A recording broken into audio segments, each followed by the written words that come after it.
Hello, today's Greek is fairly straightforward. Again, go ahead and see if you can do it. And here's my translation. Everyone who denies the Son, neither the Father has, does not even have the Father. The one who confesses the Son has the Father also. Okay, there you have it. So again, for a little commentary, what John is saying here is that, and of course this would relate to the Gospel of John as well, that uh, Jesus is intimately connected with God the Father. That if you can't say, well, I accept God the Father, but I don't accept Jesus. So whether you're a follower of John the Baptist, or whether you're a Gnostic, or whoever you might be, John is saying this is a package deal. The Father and the Son go together. If you don't confess the Son, you've denied the Father.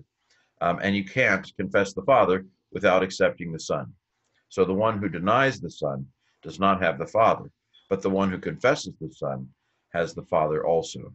Okay, so taking this translation into an interlinear, into a little more detail. So this is all the denying one. Every we tend to use every with the singular. Every the denying one.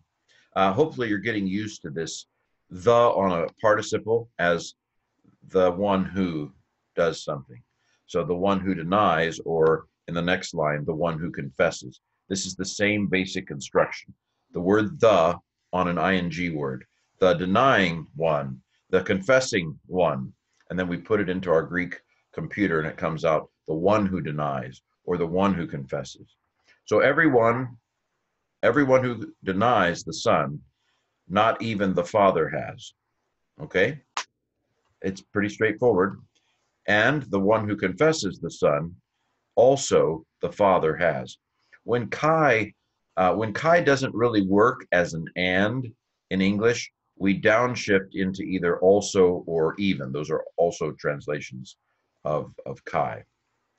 Okay, sorry I'm moving so quick. It's just not a lot to say. Not a lot to see here. Just keep moving. So the grammar of this, can you parse this? We've seen it before.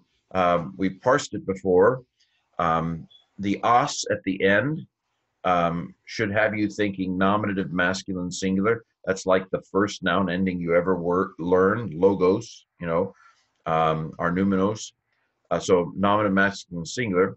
Men are passive participles. Men are passive. Men are passive participles. So this is either this is a middle or passive indicator, and for participle. Now, if you know the word is arnet omai.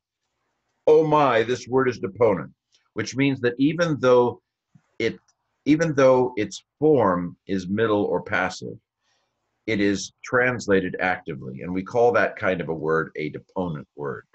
And so it is a present because all the letters of our ne are there. The epsilon has crashed into the omicron. When epsilons and omicrons crash, ooh. So there's been a crash, but all the letters are represented here in one way or another, so it's present. It's a present, middle or passive deponent, participle, nominative masculine singular, from arnet omai. So that's the parsing. How's it being used? Well, if the participle has the article, then it's adjectival. If the participle has the article, then you use who or that in your translation. What kind of an adjectival participle is it? For example, is the noun it's telling us about there, or do we have to come up with the noun that it's telling us about?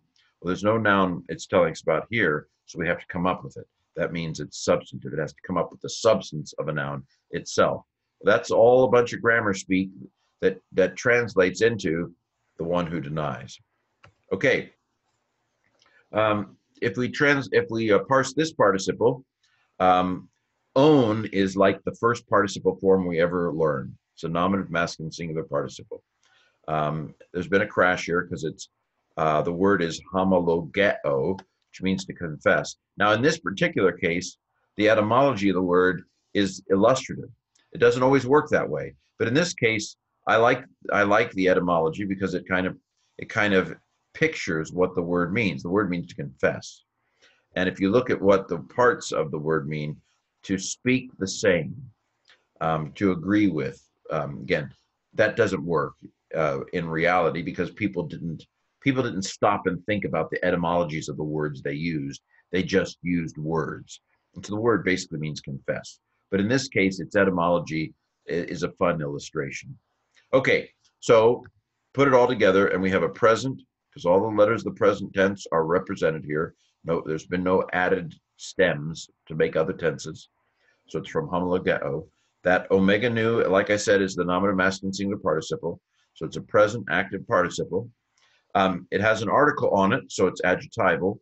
We're going to translate it with who or that, the one who. And since there's no noun in the nominative masculine singular for it to go with, it's substantive. It has to come up with the substance itself. The what, we have to add a word like the one who confesses or the man who confesses. But I use the one because it's referring to women in the church too. So there you have the grammar analysis. I tried my best to stretch it out. Okay, so now see if you can pronounce these words. Here is my pronunciation.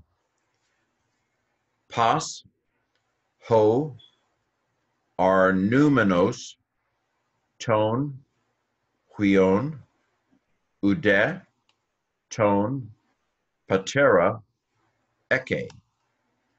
Ho, homologon, ton, huion, kai, ton, patera, eke. Or to put it in more fluid speech, paso ar numenos ton huion, uda ton patera eke. Ho homologon ton huion, kai ton patera eke.